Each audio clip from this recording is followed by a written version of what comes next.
న్యాయ సహాయం అందజేయడం జరుగుతుందని మండల న్యాయ సేవా సంస్థ చైర్మన్ న్యాయమూర్తి బి కనకలక్ష్మి అన్నారు. శనివారం ఎస్కోట మండల పరిషత్ కార్యాలయంలో పొదుపు మహిళలతో న్యాయ అవగాహన సదస్సు ఎంపీడీఓ ఎం సతీష్ అధ్యక్షతను నిర్వహించారు. ఈ సదస్సులో న్యాయమూర్తి మాట్లాడుతూ అర్హులైన వారికి పెన్షన్లు, రేషన్ కార్డులు లేదా వివిధ పథకాలు అందకపోయినా మండల న్యాయ సేవా సంస్థను సంప్రదించి దరఖాస్తు చేసుకుంటే సంబంధిత శాఖల అధికారుల ద్వారా ప్రభుత్వానికి నివేదించి పేదలకు న్యాయం చేకూరుస్తామన్నారు. అలాగే అవసరమైన కేసుల్లో దరఖాస్తు చేసుకున్న కోర్టులో తమ ఎదుట న్యాయవాదిని ఏర్పాటు చేయాలని కోరిన ఉచితంగా న్యాయవాది నియామకం చేయడం జరుగుతుందని, అయితే 3 లక్షల సంవత్సర ఆదాయం దాటని వారికి మాత్రమే చట్ట ప్రకారం ఈ సౌకర్యం అందచేయవచ్చని స్పష్టం చేశారు. ఈరోజు మనం వింటాం చాలాసార్లు ప్రజల వద్ద పాలన అని.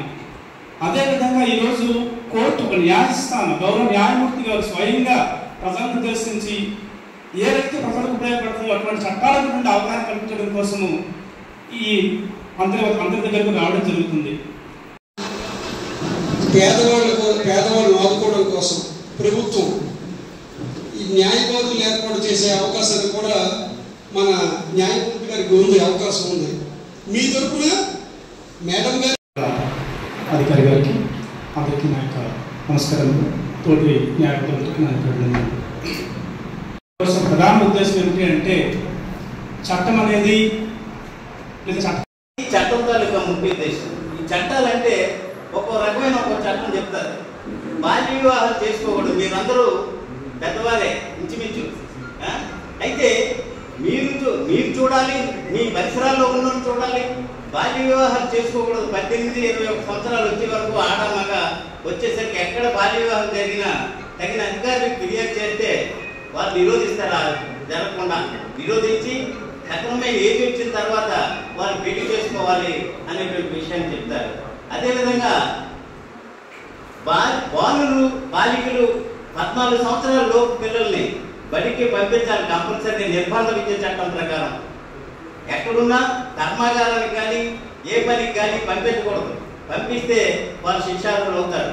పోలీసుకి కానీ అయితే ఫిర్యాదు చేస్తే వాళ్ళు సరైన న్యాయం చేస్తారు.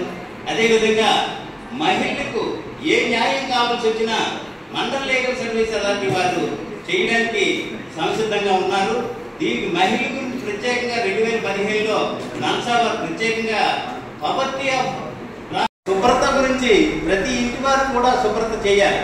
ఒక యానిమల్ ఏదో కుక్కో పిల్లు ఏదో చనిపోయి నా ఇంటిది కాదురా పక్కింటి తోసేద్దామంటే ఆ వాసనకి ఇదంతా వస్తుంది.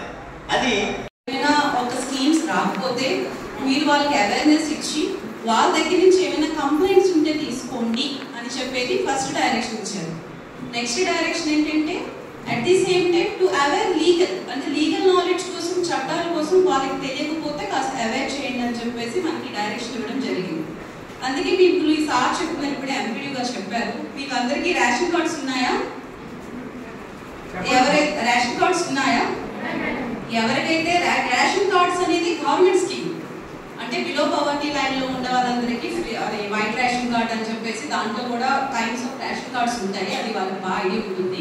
అటువంటి రేషన్ కార్డుకి ఎలిజిబిలిటీ ఉండి కన్సెంట్ అప్లికేషన్ మీరు వేసుకొని మీ అప్లికేషన్ గ్రాంట్ చేయగానే మిమ్మల్ని తిప్పిస్తూ ఉంటే ప్లీజ్ కమ్ టు ఎమ్మెల్యేకి మీరు వచ్చి మేము ఇలా అప్లై చేసుకున్నాము, స్టిల్ అప్లై చేసుకున్న తర్వాత కూడా కన్సెంట్ అథారిటీ మా అప్లికేషన్ ప్రాసెస్ చేయటం లేదు అని ఏవైనా సరే మీకు తెలిసినప్పుడు మీరు ఏవైతే అప్లికేషన్ ఫైల్ చేసుకున్నారో అలాంగ్ విత్ దట్ అప్లికేషన్ వచ్చి మా దగ్గర ఓరల్ గా చెప్పినా మేము ఇన్ రిటర్న్ రాసుకొని తీసుకొని కన్సెంట్ అథారిటీని పిలిపించడం జరుగుతుంది.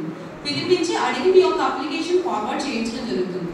సో అటువంటి ఇష్యూస్ ఇప్పుడు సార్ చెప్పినట్టు, ఎందుకంటే ఎంపీడీఓ లెవెల్లో జనరల్ గా వెళ్ళవు, మనకన్నీ కూడా ముందు సచివాలయంలో కోర్టు వారు పరిశీలించి ఇతరులకు కూడా నోటీస్ పంపించి దాన్ని పరిష్కారం చేస్తారు. ఆ విధంగా ఎవరైనా వేసుకోవచ్చు పిఎల్సీ అని. అంటే మీరు అది కూడా చట్టం చెప్తారు. తప్పుడు ఫిర్యాదు ఇచ్చినా వాళ్ళు కూడా శిక్షించవచ్చు. ఇప్పుడు క్రిమినల్ కేసులు ఉంటాయి, అవి కూడా వాళ్ళు ఇచ్చే క్రిమినల్ కేసు జెన్యూన్గా ఇచ్చిన వాళ్ళు ఉంటారు. వాళ్ళు ఇచ్చిన తర్వాత ఇన్వెస్టిగేట్ చేయాలి. ఇన్వెస్టిగేట్ చేసి ఏది రైట్ ఏది రాంగ్ అనేది నిర్ధారించాలి. వాళ్ళు కూడా రాలేకపోతున్నారు సరిగా. పొలిటికల్ అఫైర్స్ అవ్వచ్చు, లేకపోతే ఇంకేదైనా. అందులో ఇచ్చేదంటే అక్కడ ఇన్వెస్టిగేషన్ ఏజెన్సీ పోలీసు ఉన్నారు, వాళ్ళు సరైన నిర్ధారణ చేయాలి. లోకల్ ఎంక్వైరీ చేయాలి, వాళ్ళు ఇండివిజువల్గా ఎంక్వైరీ చేయాలి. చేసిన తర్వాత